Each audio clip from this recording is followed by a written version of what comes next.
कौवा चला देखो हंस की चाल, अब ममता चली हैं लालू की चाल। जी हां, यहां पश्चिम बंगाल के मुख्यमंत्री और आरजेडी के सर्वे सर्वा उन्हें लालू यादव को संबोधित किया गया है, जो इन दिनों एक काम में जुड़वा भाई बहन से कम नहीं लग रहे हैं।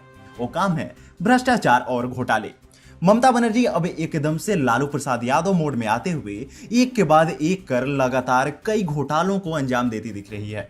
नमस्कार, आप देख रहे हैं टीएफआई, जो है देश का सबसे बड़ा अल्टरनेट न्यूज मीडिया पोर्टल। और मैं अवनीश तिवारी आपको बताऊंगा कि कैसे कभी लालू यादव ने बाढ़ में खाया था और अब ममता बनर्जी ने चक्रवात ही निकल लिया है। तो अविलंब आरंभ करते हैं। अगर एक सामान्य घोटाला होता तो ज्यादा संवेदनशीलता के साथ इस मुद्दे को कोई नहीं उठाता, क्योंकि दुर्भाग्यवश सरकार और घोटाले भारतीय राजनीति में एक दूसरे के पूरक कहे जाते हैं। इसी कड़ी में घोटालों की श्रृंखला में सबसे बड़ा और विभत्स घोटाला वो होता है जो किसी असहाय की छाती पर पैर रखकर उसके हक को मारकर किया जाता है। और यह विभत्स घोटाला क्रूर और कष्टदायक तब बन जाता है जब यह प्राकृतिक आपदाओं में गरीब, शोषित और वंचित वर्ग के हक को छीन अपने घर भरने के उद्देश्य से किया जाता है।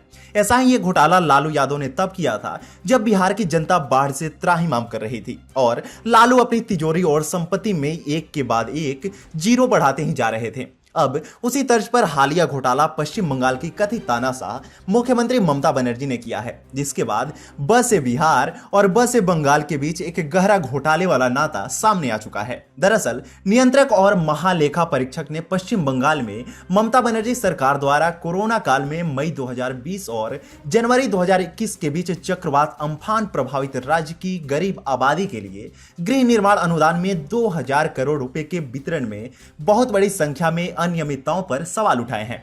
अम्फान के आने से कई घर उजड़ गए थे, जिसके बाद केंद्र सरकार ने सहायता और घरों के पुनर्निर्माण के लिए राज्य सरकार को जनता के हित और राहत के लिए सहायता राशि दी थी, जिसका वितरण हुआ ही नहीं। एक वरिष्ठ अधिकारी ने सीएजी के अवलोकन के हवाले से कहा कि पश्चिम बंगाल सरकार द्वारा अम्फान राहत में बहुत बड़ी संख्या में अनियमितताएं थीं, जो दर्शाती हैं कि न केवल लाभार्थियों का चयन गैर पारदर्शी था, बल्कि राहत कोष को अनुचित तरीके से वितरित किया गया था और भुगतान में धोखाधड़ी तक की गई थी।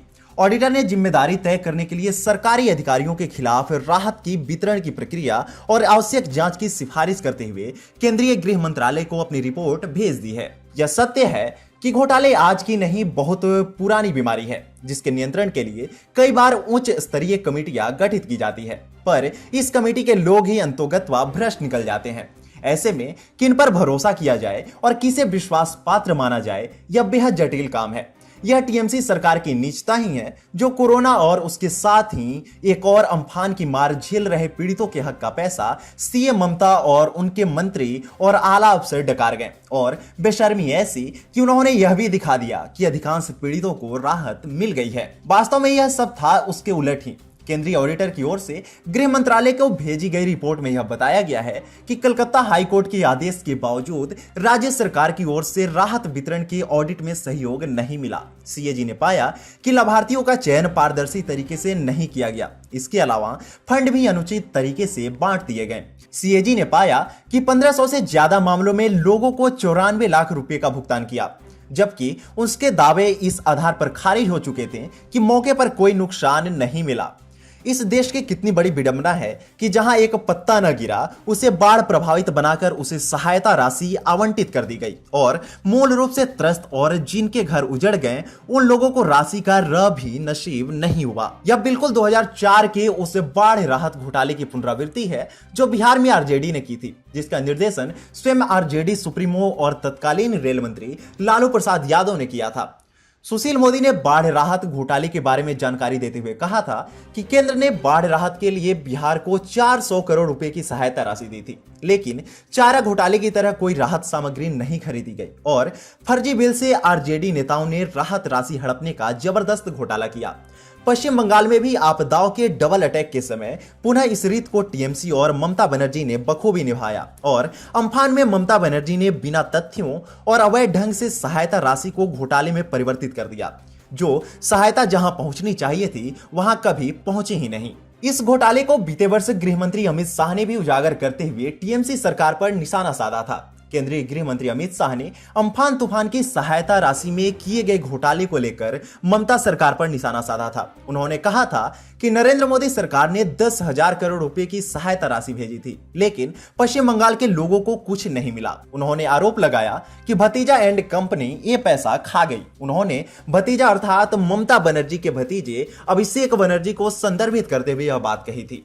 शाश्वत सत्य तो यह है कि जो व्यक्ति इस जन्म में जितनी गलतियां करता है उसका प्रतिफल उसे इसी जन्म में मिलता है, लेकिन यह तो अमानवीय कृत्य और अपराध से कम नहीं है। जिस वंचित व्यक्ति के सर से उसकी छत ऐसे समय पर उजड़ गई हो जब देश वैश्विक महामारी कोरोना के प्रकोप से आए दिन हजारों मौतों की खबरें सुन रहा हो, उस व्यक्ति के लिए यह कितना कठिन समय रहा होगा जिसे उस समय कोरोना से बचने के साथ साथ अब पुनः बचने के लिए स्थान तलाशने पड़ रहे थे।